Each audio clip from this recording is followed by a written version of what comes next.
Bienvenue au Radio-Canada et à notre discussion sur l'avortement. L'avortement est largement débattu aujourd'hui dans notre siècle. À mon avis, il doit rester légal en tout cas, car c'est un service important et des fois nécessaire. Quoi? Non. À mon avis, s'il était légal, il affecterait les mères et leurs bébés. Il est aussi très sécuritaire et immoral. Devrions-nous encore diminuer notre respect pour la vie? Le gouvernement ne doit pas contrôler les choix des femmes. C'est la choix de la mère et des fois c'est nécessaire. Selon la Cour suprême des États-Unis, les avortements sont un droit fondamental, garanti par la Constitution. Je pense que c'est important pour les femmes de faire ses propres décisions par ses pensées. Elles savent ce qu'elles pensent sur la meilleure solution pour elles-mêmes et sa bébé.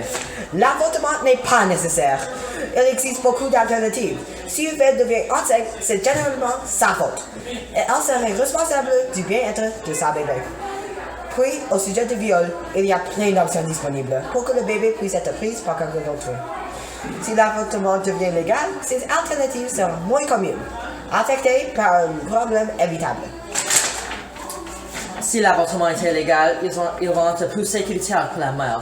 Dans les pays où l'avortement soit illégal, les mères souffrent souvent des problèmes de santé ou de mort. Ces avortements illégaux causent plus que 68 000 morts par année. C'est aussi prouvé que les femmes qui ont eu les avortements souffrent moins des problèmes de santé et ont une meilleure situation financière. Bien que tu dises qu'elle n'affecte pas la mère beaucoup, elle lui affecte beaucoup. Ces effets ont des dommages psychologiques comme la dépression et l'angoisse mentale.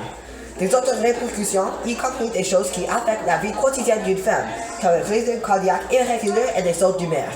Pour payer $300 à $950 pour un traitement tout dangereux, c'est trop risqué.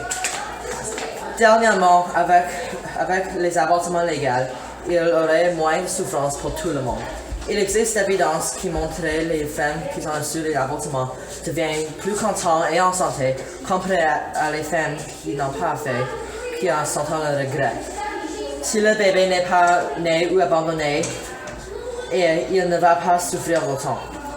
La mère est aussi moins probable de mort pendant son avortement que pendant qu'elle est mise au monde. Les avortements aussi donnent le choix à la mère de donner naissance à un bébé avec une maladie ou un handicap vital. D'accord. Finalement, la raison la plus controversée, l'avortement est immoral. Bien de gens sont en accord que l'avortement est semblable à la meurtre. Et plus de 38 États aux États-Unis ont passé une loi pour l'arrêter. Les bébés peuvent sentir de la douleur quand c'est fait selon le temps quand elle est supprimée, aussi en augmentant son immoralité. Et en plus, quelques religions s'y opposent pour cette raison. Objection. Actuellement, beaucoup de religions supportent les avortements et il n'y a pas une phrase dans la Bible qui dit l'avortement est immoral. Le gouvernement ne devrait pas l'appuyer. La plupart de la communauté est contre l'idée. Alors, l'avortement est un service important. C'est le choix de la mère et le gouvernement n'a pas un rôle dans l'école des femmes. C'est plus sécuritaire avec les avortements légaux et il y a moins de souffrance pour tout le monde. S'il reste légal, ça serait un gain pour tout le monde. L'avortement peut être vraiment horrible, car c'est immoral, il existe des meilleures alternatives et il affecte la mère trop. S'il était légal, il aurait trop de risques pour le gouvernement et la société. Est-ce que les femmes ont vraiment besoin d'un droit pour contrôler le futur de ses enfants? Est-ce que le gouvernement vraiment doit contrôler beaucoup?